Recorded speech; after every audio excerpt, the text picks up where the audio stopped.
Hi అండి, welcome to my channel. ఈరోజు మనం ఎగ్ మసాలా కర్రీ ఎలా తయారు చేయాలో చూసేద్దాం.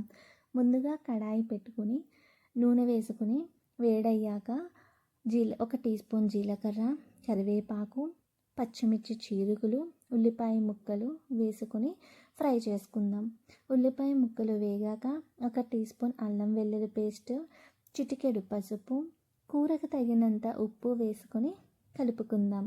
ఈలోపు కొత్తిమీర, పుదీనా, జీడిపప్పులను కలిపి పేస్ట్ కొట్టుకుందాం. ఆ పేస్ట్ను వేసిన తర్వాత 2 నిమిషాల పాటు మూత పెట్టుకుని మగ్గించుకుందాం.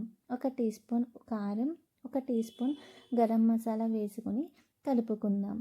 గ్రేవీకి తగినంత వాటర్ వేసుకుని కలుపుకొని 2 నిమిషాల పాటు మగ్గించుకుందాం. ఈలోపు ఉడికించిన గుడ్డులను ఉప్పు కారం వేసుకుని వేగించుకుందాం.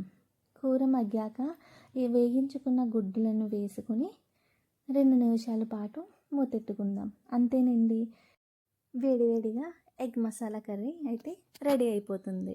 ట్రై చేయండి.